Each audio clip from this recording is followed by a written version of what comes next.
आज आपको general science पढ़ाऊँगा। इसमें REET, railway, Patwar, first grade सभी ऑल कॉम्पिटिटिव एग्जाम के लिए उपयोगी है। इसमें अपन केमिस्ट्री स्टार्ट करेंगे।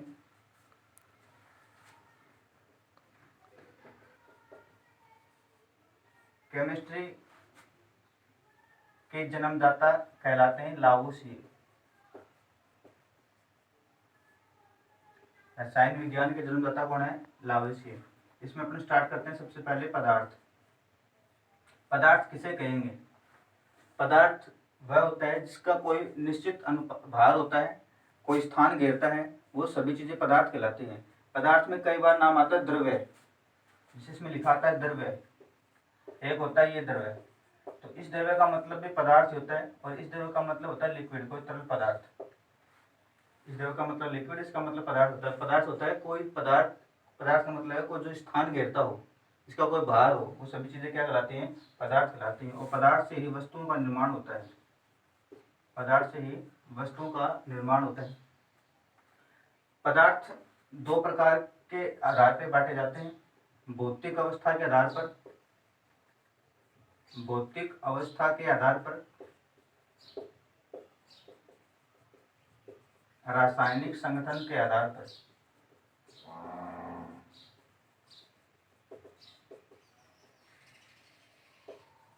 भौतिक अवस्था के आधार पर पदार्थ मुख्यतः तीन अवस्थाएं होती हैं इनकी: ठोस, द्रव्य, गैस। लेकिन आजकल 5 अवस्थाएं आती हैं। इनमें प्लाज्मा और बोस आइंस्टीन कंडेंसेट, ये 5 प्रकार की अवस्थाएं होती हैं। ठोस, द्रव्य, गैस। इन भौतिक अवस्थाओं के आधार पर इनमें जैसे ठोस है, द्रव्य है, गैस है, इनका अंतर कैसे करते हैं? अंतराणिक आकर्षण बल के आधार पर। जिनमें अंतराणिक आकर्षण बल प्रबल होता है वो पदार्थ ठोस कहलाते हैं। उनमें संपीड़िता गुण नहीं पाया जाता, इसको जब दबाएंगे तो वो दबाने के बाद में अपनी अवस्था में कोई परिवर्तन नहीं होता, वो सभी चीजें कहलाती हैं ठोस अवस्था में। इनमें अंतराणिक आकर्षण बल, अंतराणिक आकर्षण बल प्रबल होता है इनमें ठोस अवस्था में। अंतराणिक आकर्षण बल प्रबल होने के कारण इनके कण पास पास होते हैं, जिसका एक निश्चित आकार आयतन होता है। ठोस पदार्थों में निश्चित आयतन और निश्चित आकार होता है। द्रव्य पदार्थ होते हैं, इनमें अंतराणिक आकर्षण बल ठोस की तुलना में कम होता है, गैस में सबसे कम होता है, इसलिए ये मुक्त अवस्था में पाए जाते हैं। ठोस अवस्था में सॉलिड है, जैसे अंतराणिक आकर्षण बल। अंतराणिक आकर्षण बल में अपने एक नाम आता है अंतराणिक, एक होता है अंतराणिक। अंतराणिक का मतलब होता है कि समान अणुओं के मध्य, मतलब एक प्रकार के अणु में, एक अणु के मध्य अगर आकर्षण बल लगता है तो उसको बोलते हैं अंतराणिक। और दो अलग अलग प्रकार के अणुओं के मध्य जो आकर्षण बल लगता है उसको बोलते हैं अंतराणिक बल। जैसे हाइड्रोजन, ऑक्सीजन और हाइड्रोजन है, तो दो अलग अलग अणु हो गए, हाइड्रोजन और ऑक्सीजन, तो इनके मध्य जो आकर्षण बल लग रहा है ये है अंतराणिक आकर्षण बल। जब एक ही प्रकार के अणु के मध्य आकर्षण बल लगता है उसको बोलते हैं अंतराणिक आकर्षण बल, इसको हाइड्रोजन बल भी बोलते हैं। ठोस, लिक्विड और गैस। सॉलिड और लिक्विड के मध्य जो स्टेट है वो है प्लाज्मा, न तो सॉलिड न लिक्विड। लिक्विड और गैस के मध्य जो है स्टेट वो है बीईसी, बोस आइंस्टीन कंडेंसेट। इस आधार पर पदार्थ की 5 अवस्थाएं होती हैं। मुख्यतः 3 अवस्थाएं होती हैं। अगर 3 ऑप्शन में नहीं है तो अपन क्या करेंगे? 5। पदार्थ की मुख्यतः कितनी अवस्थाएं होती हैं? 3, वैसे कितनी होंगी? 5। ठोस अवस्था में क्या पाया जाता है? प्रबल अंतराणिक आकर्षण बल, प्रबल अंतराणिक आकर्षण बल पाया जाता है। आकर्षण बल के आधार पर अपन क्रम देखें तो आकर्षण बल सबसे ज्यादा किसमें होगा? ठोस में, उसके बाद में लिक्विड में, उसके बाद में गैस में। इनका आकार और आयतन निश्चित होता है। आकार व आयतन दोनों क्या होते हैं? निश्चित होते हैं। लेकिन लिक्विड का आयतन तो निश्चित होगा लेकिन आकार निश्चित नहीं होगा। आयतन निश्चित होता है लेकिन आकार निश्चित नहीं होगा।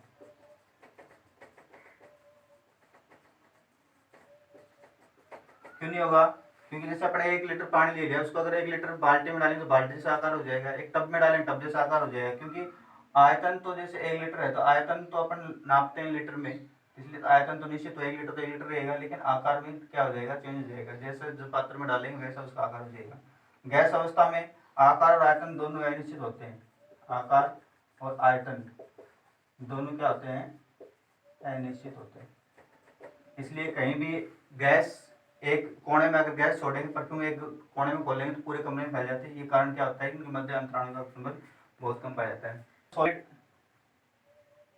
Liquid, gas. तो ठोस से द्रव में बदलना क्या कहलाता है? जैसे ठोस मान लो अपने पास बर्फ है, आइस है, बर्फ को अपन लिक्विड में जैसे वाटर में चेंज करेंगे H2 में, तो इस अवस्था को क्या बोलते हैं, संगलन, मतलब गड़ गई।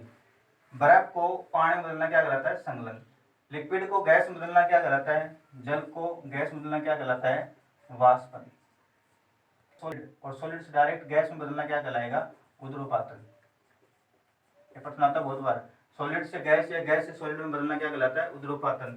इसके एग्जाम्पल है जैसे कपूर, नेपथेलिन, आयोडीन, और नेपथेलिन को अमोनियम क्लोराइड बोलते हैं, अमोनियम क्लोराइड। ये सभी क्या होते हैं, डायरेक्ट सॉलिड से गैस, गैस से डायरेक्ट सॉलिड बना सकते हैं।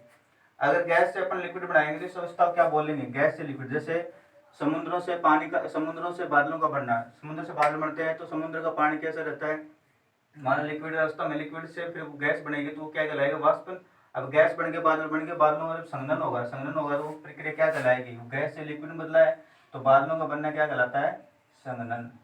इंपॉर्टेंट है, गैस से लिक्विड बदलना क्या कहलाएगा, संघनन। प्रश्न आता है बादलों का संघनन क्या कहलाता है, बादलों का संघनन कहलाता है संघनन। और लिक्विड से सॉलिड बदलना क्या कहलाता है, लिक्विड से सॉलिड में बदलना क्या कहलाएगा, ये सॉलिड से लिक्विड बदलना कहलाता है पिंडन, संघनन नहीं आएगा, पिंडन। और लिक्विड से सॉलिड में बदलना क्या कहलाएगा, सॉलिड से लिक्विड में संघनन। देखते देखो, सॉलिड, लिक्विड और गैस। सॉलिड से लिक्विड में बदलना क्या कहलाएगा, जैसे जल, बर्फ है, बर्फ से बन गई पानी, तो पानी बर्फ से पानी बन गया क्या कहलाएगा, संघनन। पानी से गैस बन गई या वाष्प बन गई, इसको बोलेंगे वाष्पन।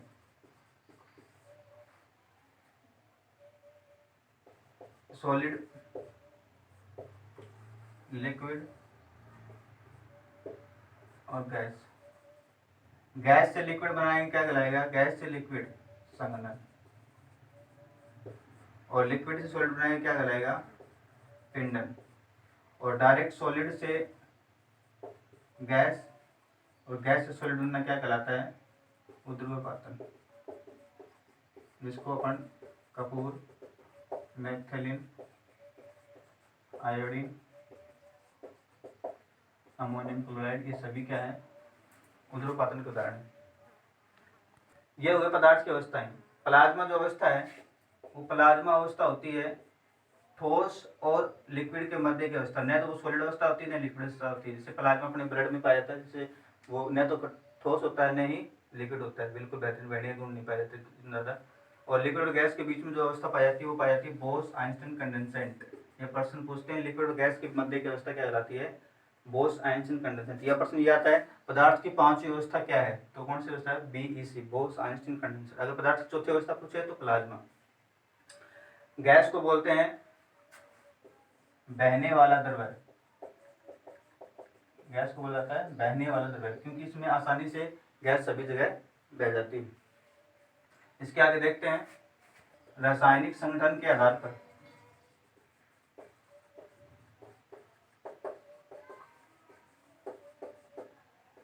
रासायनिक संगठन के आधार पर अपने पदार्थ देखेंगे, तीन प्रकार के होते हैं,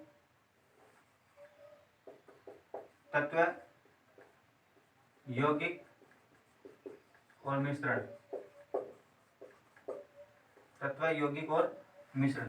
यौगिक और मिश्रण, इससे पहले अपन देखेंगे, जैसे मालूम मैंने बताया आपको, एक तो भौतिक और एक रासायनिक। इसमें डिफरेंस क्या होता है,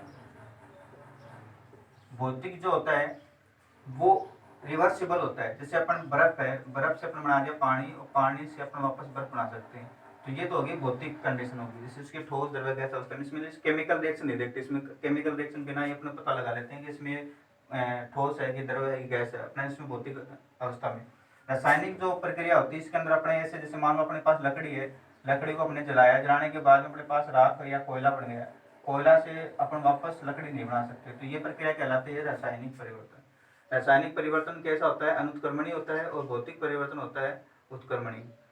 रासायनिक परिवर्तन जो होता है उसमें अपने पास जैसे पूछ लेते हैं, जैसे जलना किस प्रकार का परिवर्तन है, तो जलने की जो प्रक्रिया होती है वो सभी किसके अंदर आएगी? रासायनिक परिवर्तन के अंदर आती है। भौतिक अवस्था के अंदर से गलना, जैसे बर्फ से पानी, पानी से वापस बर्फ बन गई, वो प्रक्रिया कहलाती है भौतिक परिवर्तन। जैसे आपको बोल दिया जाए मोमबत्ती का जलना, तो मोमबत्ती का जलना भौतिक और रासायनिक दोनों प्रकार का परिवर्तन है, क्योंकि मोमबत्ती के अंदर जो बत्ती होती है वो जल जाती है, लेकिन मोम पिघल जाता है तो वापस अपन काम में ले सकते हैं। तो मोमबत्ती का जलना भौतिक और रासायनिक दोनों प्रकार का परिवर्तन कहलाता है। ऐसा परिवर्तन जो वापस नहीं कर सकते, जैसे लकड़ी से राख बनाए, राख से लकड़ी वापस नहीं बन सकती, दूध से दही बन गया, दही से वापस दही दूध नहीं बना सकते, वो सभी प्रकार का परिवर्तन क्या कहलाएगा? रासायनिक परिवर्तन। जैसे कागज का फाड़ना, कागज अगर फाड़ दिया जाए तो किस प्रकार का परिवर्तन होगा? तो कागज का फाड़ना एक भौतिक परिवर्तन होगा, क्योंकि कागज को फाड़ा ही है तो वो कागज ही। तो इस प्रकार की अवस्थाएं होंगी, वो कौन सी अवस्था के अंदर आती है? भौतिक के अंदर, और इनके अलावा आती है रासायनिक के अंदर। संगठन के आधार पर हम देखते हैं तत्व है। तत्व दो प्रकार के होते हैं मुख्यतः, वैसे तो धातु और अधातु, लेकिन सारणी में देखते हैं तो 3 प्रकार के होते हैं, धातु, अधातु और उपधातु। धातु, अधातु और उपधातु। तत्व अब तक 118 तत्वों की खोज हो चुकी है, इसमें धातु, अधातु और उपधातु होती हैं। उपधातु वो होते हैं जिसमें धातु और अधातु दोनों के गुण पाए जाते हैं, धातु व अधातु दोनों के गुण पाए जाते हैं।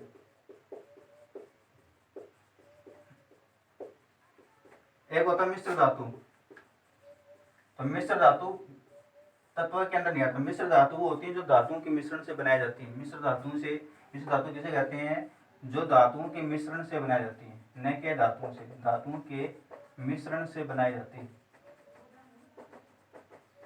जैसे कॉपर प्लस जिंक पीतल हो गया, कॉपर प्लस टिन कांसा हो गया। पीतल को अपने याद कर सकते हैं पिताजी से, पिताजी, पी से हो गया पित्तल, ता से हो गया तांबा, और जी से हो गया जिंक। तो इसमें अपना कंफ्यूजन होगा कांसे में और इसमें पित्तल में, क्योंकि कांसा और सेम से है, कॉपर प्लस टिन कांसा, कॉपर प्लस जिंक पित्तल।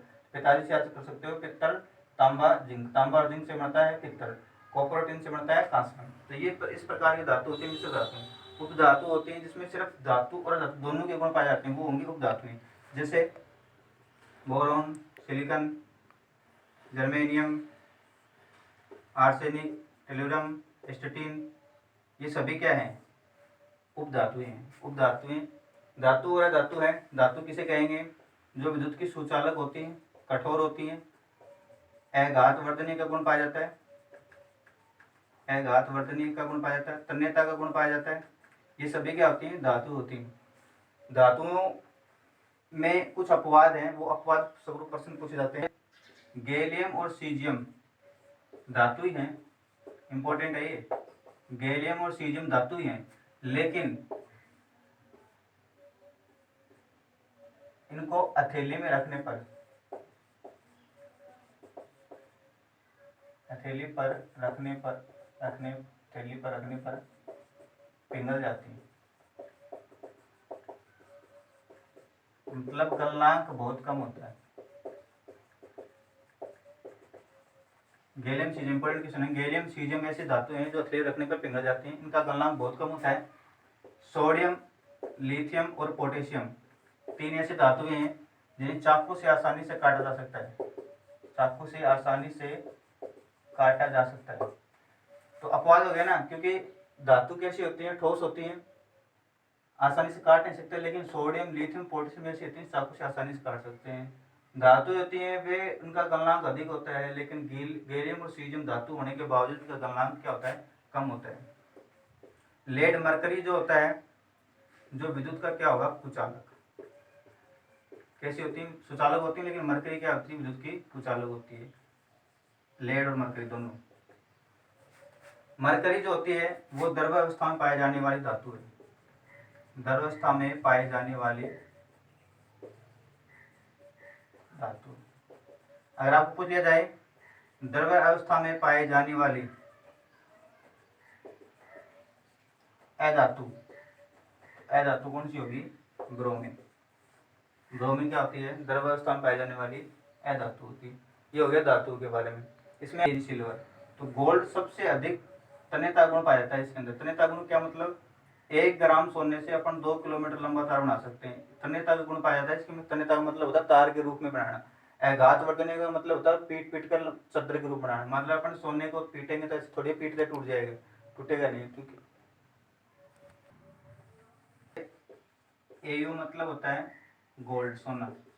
एजी का मतलब है चांदी, सिल्वर। प्रतीक चिन्ह पूछ लेते हैं कई बार। सिल्वर का प्रतीक चिन्ह बताओ क्या है? तो सिल्वर का प्रतीक चिन्ह होता है चांदी का एजी, गोल्ड का एयू। एयू के अंदर तन्यता गुण पाया जाता है।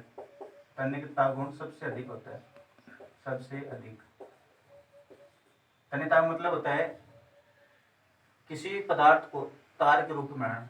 तो गोल्ड जो होता है वो सबसे अधिक तन्य धातु होती है, क्योंकि 1 ग्राम सोने से 2 किलोमीटर लंबा तार बना सकते हैं।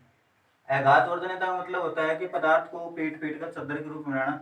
जैसे कोई पदार्थ है, अगर उसको अपन पीटेंगे तो वो अगर चद्र के रूप में नहीं बनता है तो वो क्या हो जाएगी? अधातु। जैसे कोयला है, तो कोयले को अपन पीटेंगे तो क्या होगा? वो चद्र के रूप में बनेगा? नहीं बनेगा, क्योंकि वो क्या है? वो अधातु, टूट जाएगी। तो धातु जो होती है उनमें तन्यता और आघात वर्धन दोनों गुण पाया जाता है। सिल्वर जो होता है वो 100 मिलीग्राम से 200 मीटर लंबा तार बना सकते हैं, और सोने में 1 ग्राम से 2 किलोमीटर लंबा तार बना सकते हैं। इसलिए गोल्ड जो होता है उसमें सर्वाधिक तन्य धातु पाया जाता है, तन्यता गुण पाया जाता है। इसके अलावा अपन देखते हैं अधातु। अधातु मुख्यतः 22 होते हैं, जिसमें से 10 तो गैसीय अवस्था में, 1 द्रवावस्था में और 11 ठोस अवस्था में पाई जाती है। द्रवावस्था में पाए जाने वाली धातु है अधातु है ब्रोमीन, जो बताया आपको। अपवाद है कुछ इसके भी, जैसे आयोडीन है। आयोडीन क्या है? अधातु है, लेकिन ये क्या होती है? चमकदार होती है। अधातु होने के बावजूद भी क्या है? चमकदार होती है। तो ये क्या हो गया? अपवाद हो गया आयोडीन का, अधातु हो गया। आपको धातु के बारे में बताया। उपधातु क्या होती है? धातु के अंदर वही है, धातु के अंदर धातु के अंदर धातु के जो अपोजिट होंगे, जैसे आघातवर्धन गुण नहीं पाया जाता, तन्यता गुण नहीं पाया जाता, विद्युत के कुचालक होते हैं। आपको प्रश्न पूछ लिया जाए, ग्रेफाइट ऐसा अधातु, ऐसी अधातु जो विद्युत की सुचालक होती, तो वो कौन सी होती है? ग्रेफाइट।